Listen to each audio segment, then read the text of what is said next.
सर्वांना नमस्कार. ऑफिसवाला लव विथ टचने या स्टोरीमध्ये आपलं स्वागत आहे आणि मराठी चातुर्य कथा या यूट्यूब चॅनलवरती सुद्धा स्वागत आहे. आता अर्जुनने नैनाला मनापासून माफ केलं आणि नैनाचं अर्जुनच्या माफीसाठी तरसणारं मन शांत झालं आणि काही वेळानं डॉक्टरांनी स्वीटीच्या पोटातल्या बाळांची हालचाल चेक केली आणि त्यांनी गुड न्यूज दिली की मुलं पुन्हा हालचाल करतील आणि त्यांच्या हृदयाचे ठोके वाढत आहेत. आणि हे ऐकून सगळ्यांना आनंद झाला. पण अजून अतुल आणि अर्जुनला ही गोष्ट माहीत नव्हती. ते दोघे बाहेरच थांबले होते. अर्जुनला स्वीटीचा आणि आर्यनचा पडलेला रडवेला झालेला चेहरा बघवत नव्हता. तो तर आल्यापासून त्या दोघांना धड भेटला सुद्धा नव्हता. असाच बाहेर थांबत होता आणि रडत होता. आणि आता तन्वी बाहेर आली, नेहासुद्धा बाहेर आली. अर्जुनला तिनं सांगितलं की बेबी सेफ आहेत. तेव्हा अर्जुन तिच्या गळ्यात पडून खूप रडला. अगदी आजपर्यंत कधी तिनं त्याला रडताना बघितलं नव्हतं इतका. फक्त एकदाच रडला होता जेव्हा त्याला बाबांची खूप आठवण आली होती आणि आईबाबांचा इतिहास त्यानं तन्वीला सांगितला होता. आणि अर्जुन कधीच असं हळवा होतो, फक्त कधीच. त्याच्या या गंभीर चेहऱ्यामागे लपलेल्या हळव्या मनात खूप प्रेम लपलेलं आहे आणि आता ते दिसत होतं. इकडे अतुलसुद्धा नेहाच्या गळ्यात पडून रडत होता आणि नेहा त्याला समजावत म्हणाली, अतुल रडू नको, आता सगळं ठीक असताना रडायची काय गरज आहे. तन्वीसुद्धा अर्जुनचे डोळे पुसत होती आणि अर्जुन म्हणाला, तनू चल, मला स्वीटीकडे जायचं आहे. आणि आत्ता तो स्वीटीकडे गेला आणि त्याचवेळी स्वीटीच्या पोटातल्या बाळानं तिला लात मारायला सुरुवात केली आणि आर्यन स्वीटी खूप हसायला लागले. त्या दोघांना हसताना बघितलं आणि अर्जुननं त्या दोघांना मिठीत घेतलं आणि म्हणाला, गॉड ब्लेस यू. आणि डॉक्टर म्हणाले, खरंच हा एक चमत्कारच म्हणावा लागेल. मी तर सगळ्या होप सोडून दिल्या होत्या. आणि कुणाल म्हणाला, डॉक्टर इथे होप सोडून द्यायच्या नसतात. ही देसाई फॅमिली आहे आणि हे तिच्या पोटातले बेबी बछडे आहेत, बछडे. इथे होप खेचून आणावे लागतात. पण तरीही खरंच कोणाचा तरी आशीर्वादच लागला म्हणायचं.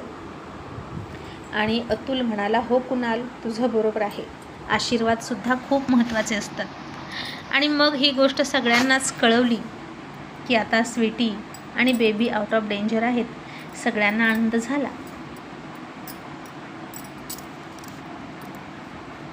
आणि तन्वी म्हणाली, अर्जुन आता आपण स्वीटीला घरी घेऊन जाऊया. आणि अर्जुन डॉक्टरांना म्हणाला, डॉक्टर काय करू. आणि प्लीज यापुढे जर काहीही झालं तर तुम्ही पर्सनली घरी या आणि तिला चेक करा. तिचं मंथली चेकिंगसुद्धा तिथंच होईल. इथून पुढे ती तुमच्या ऑब्झर्वेशन खालीच राहील, पण घरी. ती आता हॉस्पिटलमध्ये नाही येणार. आणि तन्वी म्हणाली, हो डॉक्टर, आतापर्यंत मी तिला तळहाताच्या फोडासारखी जपली आहे, पण आज तो भयानक ॲक्सिडेंट होता राहिला. अर्जुन, अरे आमची ही गाडी मागेच होती. आणि खरंच ते भयानक दृश्य आताही आठवलं तरी अंगाचा थरकाप उडतो. आणि खरंच जर तो ठोकळा गाडीवर पडला असता तर. आर्यन म्हणाला, मॉम खरं तर नेहा आंटीचे आभार मानले पाहिजेत. तिचं लक्ष होतं पुढे, पण माझंच नव्हतं. आणि तिनं स्टेअरिंग वळवली आणि गाडी त्या ठोकळ्याखाली जाता बाजूला घेतली. आणि आता हे सगळं आठवलं आणि पुन्हा स्वीटी घाबरायला लागली. आणि अर्जुन म्हणाला, स्टॉप दिस, आता हा विषय कोणीही काढणार नाही, आपण नंतर बोलू. आणि तरीही नेहा म्हणालीच, पण मी काय म्हणते. आणि ती गप्प बसली. तसा अतुल तिला म्हणाला, नेहा नको, आता तो विषय नको, आता आपण सगळे घरी जातोय. असं म्हणून ते सगळे घरी गेले. आणि इतक्या दिवसातून म्हणजे जवळजवळ 2 महिन्यानंतर कुणाल, रिया त्यांच्या घरी गेले. नेहा, अतुलसुद्धा त्यांच्या घरी गेले. आणि आता स्वीटीची आधीपेक्षा जास्त काळजी घ्यायला लागली तन्वी. आणि तिचं बेबी शॉवर करायचंही ठरत होतं, पण आता अर्जुनच्या डोक्यात मात्र तो क्रेनचा विषय पक्का बसला होता. आता खूप रात्र झाली होती तरी तो स्टडीमध्ये होता. आणि तन्वी म्हणाली, अर्जुन झोपायला चल, तूही थकला आहेस ना. अर्जुन म्हणाला, तनू स्वीटी झोपली का. तन्वी म्हणाली, मी तिच्याकडूनच आले आहे, झोपली आहे ती आणि आर्यन काम करतो. अर्जुन म्हणाला, ओके, तूही जाऊन झोप, मीही आलोच. आणि तन्वी गेली. आणि अर्जुनने जयला फोन लावला आणि मला, जय एक इन्क्वायरी करायची आहे, त्या रस्त्यावर जाऊन बघ जरा, ती क्रेन कोणाची आहे. त्याचा मालक कोण आहे, ड्रायव्हर कोण होता आणि तो क्रेन तिथं काय करत होता. आणि उद्या सकाळपर्यंत मला सगळी खबर पोहोचली पाहिजे. आणि जय म्हणाला, ओके बॉस. आणि तो कामाला लागला. आणि अर्जुन झोपायला गेला. त्याचा चेहरा जरा गंभीर होता. आणि तो आला तशी तन्वी त्याच्या मिठीतच शिरली आणि त्याच्या गालावर हात ठेवून म्हणाली, काय झालं बेबी, आर यू सिरियस? आता सगळं ठीक आहे स्वीटी, ठीक आहे, तू नको टेन्शन घेऊ. त्यानं आता तिलाही मिठीत घेतली आणि म्हणाला, डोंट वरी, सिरियस नाही, फक्त थोडा विचारात आहे. पण खरं सांगू तनू, आज मी खूप घाबरलो होतो गं. एक क्षण असं वाटत होतं की माझी लाईफलाईन तुटत आहे. आणि तन्वी म्हणाली, अर्जुन, मी सुद्धा खूप घाबरले होते आणि भीतीने पोटात सतत गोळा येत होता. पण अचानक चमत्कार झाला आणि सगळं व्यवस्थित झालं. आणि शेवटी नातवंड कुणाचे आहेत? द ग्रेट अर्जुन सरांची. मग त्यांना कशाला काय होईल? ते सुद्धा थोडीशी लुकाछिपी खेळत होते आपल्यासोबत. आणि आत्तापासूनच ते त्यांच्या दादाजींची टांग खेचण्याचे प्रयत्न करत आहेत. आणि हे बघ अर्जुन, ते ना जेव्हा येतील ना तेव्हा दोन्हीकडून अशा तुझ्या मिशा ओढतील दोघे, असं म्हणून ती त्याला हसवून नॉर्मल करत होती. पण अर्जुन हसत नव्हता. त्याच्या डोक्यात वारंवार वेगळ्या वेगळ्या शंका येत होत्या. आणि ती शक्यता जी त्याला वाटते ती खरी असेल का, हे आता जयने फोन केल्यानंतरच कळेल असं त्याला वाटलं. अर्जुनचं संशयी डोकं त्याला शांत बसू देत नव्हतं. आणि आता इकडे भराभर चक्र फिरत होती. स्वतः जय फील्डवर गेला. तो क्रेन अजून होता तिथंच होता आणि तो ठोकळा जो रस्त्यावर पडला होता तो आता हटवला होता. जयने त्या क्रेनचा नंबर बघितला आणि तडक RTO ऑफिसरलाच फोन केला. तर तो झोपला होता. त्याच्या बायकोने फोन घेतला आणि म्हणाली, कोण पाहिजे? जय म्हणाला, तुझ्या नवऱ्याला उठव आणि या नंबरची क्रेन कोणाच्या नावावर आहे ते सांगायला लाव. आणि ती म्हणाली, हे काही काम चांगलं झालं का? आता ते झोपलेत आणि RTO ऑफिस सकाळी 11 ते 5 उघडं असतं. कधीही काहीही कामं सांगतात, असं म्हणून ती चिडली. जय चिडला आणि म्हणाला, मग बाकी वेळ तुझा नवरा झोपाच काढतो का? आणि उद्या नवरा झोपायला घरी नाही आला तर? ती म्हणाली, काय म्हणालास? तू एका ऑफिसरच्या बायकोसोबत बोलतो, तुला कळते का? जय म्हणाला, असशील तो ऑफिसरची बायको, पण मी कोण आहे हे कळल्यावर नक्कीच तुझी झोप उडेल. आणि मी काय म्हणालो हे कळलं आहे का तुला? पटकन त्याला उठव, नाही तर तो उद्या घरी येणार नाही. जी झोप तो आत्ता घेतोय ना ती झोप कायमची होईल. बॉसचं काम आहे वेळ घालवून चालणार नाही. आणि ते मलाच त्यांनी फार कमी वेळ दिला, जास्त वेळ दिला नाही तर मी तुला कुठून वेळ देऊ? चल पटकन उठव, नाहीतर मी आत्ता येतोय. आता तिला तर काही कळतच नव्हतं की हा माणूस कोण आहे, कसा आहे. आणि तिनं नवऱ्याला उठवलं आणि म्हणाला, बघा तरी हा कोण आहे. आणि त्या RTOने ऑफिसरने फोन घेतला आणि जयने त्याला त्याची खूण सांगितली. आणि तो लगेच मला, सॉरी सर, तिची चूक झाली.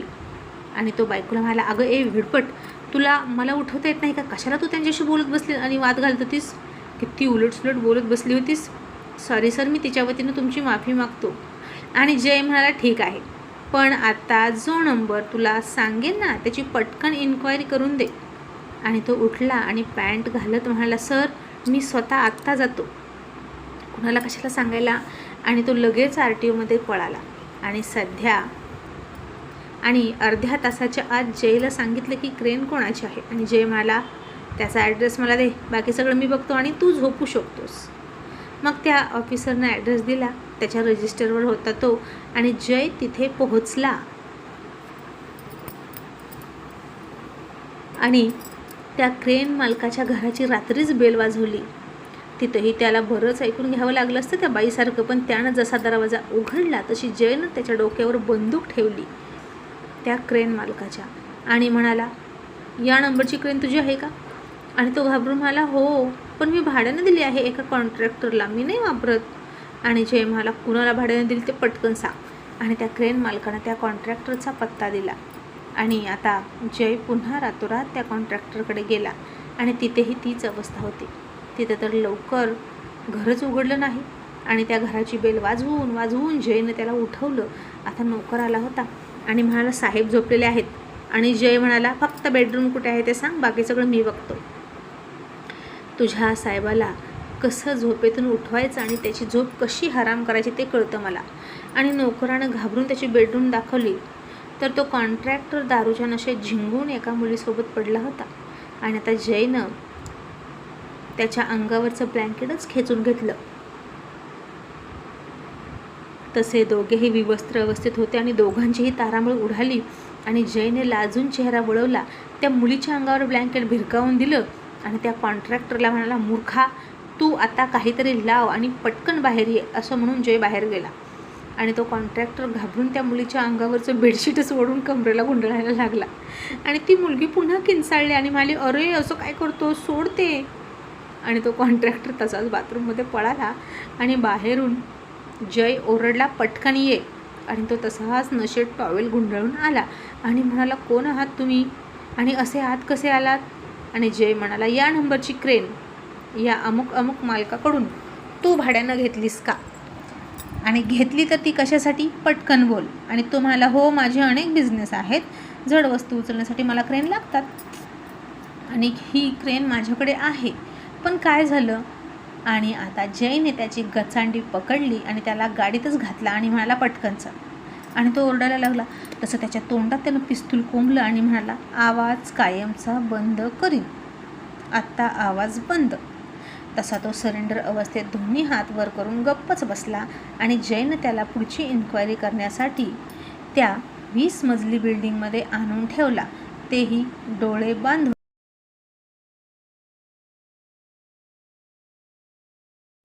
आणि आता जी काही इन्क्वायरी होणार होती ती सकाळीच अर्जुनकडून होणार होती आणि जयने लगेच अर्जुनला फोन केला. सकाळची वाटसुद्धा बघितली नाही आणि म्हणाला, बॉस, सगळ्या चौकशींच्या शेवटी असं कळलं की ती क्रेन एक कॉन्ट्रॅक्टर वापरतोय आणि त्याला ताब्यात घेतलाय बॉस. अर्जुन अजूनही झोपलेला नव्हता, कारण त्याला माहीत होतं जय सकाळपर्यंत थांबणार नाही, तो फोन करणार. तन्वी मात्र झोपली होती आणि अर्जुन म्हणाला, ओके, मी पहाटेच तिथे येतोय. अर्जुनने फोन ठेवला, त्याला झोपच नव्हती आणि पहाटेच तो तिकडं निघूनसुद्धा गेला. पाठीमागं तन्वी उठली. तिनं बघितलं तर अर्जुन बेडरूममध्ये नव्हता. जिममध्ये बघितलं, स्टडीमध्ये बघितलं, टेरेसवर बघितलं, अर्जुन कुठेच नव्हता. आणि त्याच वेळी अर्जुन त्या कॉन्ट्रॅक्टरच्या पुढे बसला होता आणि त्याच्याकडे खूप रागात बघत होता. आणि आता इकडे मिस्टर मोनेला झोप येत नव्हती आणि तो कोणाशी तरी फोनवर बोलत होता. आपला प्लॅन पूर्ण फसला. माझ्या माणसानं चौकशी केली आहे आणि असं कळलं की अर्जुन चौकशी करतोय आणि आता तो त्या क्रेन ड्रायव्हरपर्यंत पोहोचू नये म्हणजे मिळवली, कारण आपण तो क्रेन ड्रायव्हर मॅनेज केला आहे. कोणाला काहीच माहीत नव्हतं, कॉन्ट्रॅक्टरला, त्या मालकाला काहीच माहीत नव्हतं. आणि दुसरीकडे असलेली क्रेन इकडे घेऊन आला होता तो ड्रायव्हर. आणि मिस्टर मोने म्हणाला, अर्जुन देसाई त्या ड्रायव्हरपर्यंत पोहोचण्याच्या आत त्या ड्रायव्हरला संपवा, म्हणजे सगळा किस्सा खतम होईल. आणि समोरून उत्तर आलं, साहेब, तर ड्रायव्हरला संपवण्यापेक्षा त्याला मी बिहारला पाठवून देतो ना, तो तिकडचा आहे, कशाला अर्जुन देसाई त्याच्यापर्यंत पोहोचेल? मिस्टर मोने म्हणाला, मूर्ख आहेस का तू? अरे, त्याला स्वर्गात पाठवला काय किंवा नरकात पाताळात पाठवला काय अर्जुन देसाई?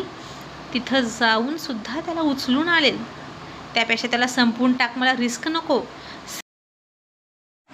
सगळ्या कड्या जोडत तो कॉन्ट्रॅक्टरपर्यंत पोहोचलाय आणि आता नेमकं कॉन्ट्रॅक्टर सगळ्या ड्रायव्हरची नावं घेणार आणि ड्रायव्हर ही शेवटची कडी आहे, लक्षात ठेव. आणि तो ड्रायव्हर भेटला तर आपलं काही खरं नाही, तू त्याला संपवच. आणि समोरचा माणूस म्हणाला, ठीक आहे सर. आणि त्यानं त्याची माणसं पाठवली आणि लगेच त्या ड्रायव्हरला संपवला आणि मिस्टर मोनेला फोन करून सांगितले की सर, काम झालं, आता अर्जुन देसाई कधीच आपल्यापर्यंत पोहोचू शकणार नाही. मोने हसून म्हणाला, गुड, तो फार हुशार आहे रे. आणि हा ॲक्सिडेंट आहे आर्यन देसाईचा, तू ॲक्सिडेंटली झाला आहे असं मला भासवायचं होतं, पण अर्जुन देसाईला संशय येतोय घातपाताचा. जाऊ दे, हा प्रयत्न वाया गेला, आपण नंतर दुसरा प्रयत्न करू, असं म्हणून त्यानं फोन ठेवला आणि आपण वाचलो अशा आनंदात हसायला लागला. आणि आता इकडे त्या कॉन्ट्रॅक्टर त्याच्या क्रेनवर JCBवर काम करणाऱ्या सगळ्या ड्रायव्हरची नावं सांगितली, जितके ड्रायव्हर होते तितके. जयने सगळ्यांचा पत्ता शोधला आणि एका ड्रायव्हरचा मृत्यू झाला हे कळलं आणि तिथेच अर्जुनने खूप जास्त संशय घेतला आणि पाणी त्याच्या भोवतीच मुरतंय असं सांगितलं. आणि त्या ड्रायव्हरच्या आसपास कोण राहतं, तो ड्रायव्हर काही दिवसांपूर्वी किंवा मरण्यापूर्वी कोणाशी बोलत होता, त्याचे फोन डिटेल्स सगळं चेक कर, असं जयला तो म्हणाला. आणि जय म्हणाला, ओके बॉस. आणि अर्जुनने सुद्धा आता चेहरा थोडा करारी केला आणि हाताच्या मुठी आवळून म्हणाला, सोडणार नाही. ज्या क्रेनचा वापर करून माझ्या फॅमिलीला संपवण्याचा कट केला, तो जो कोणी असेल त्याची डेड बॉडी त्याच क्रेनला अडकवल्याशिवाय मी राहणार नाही.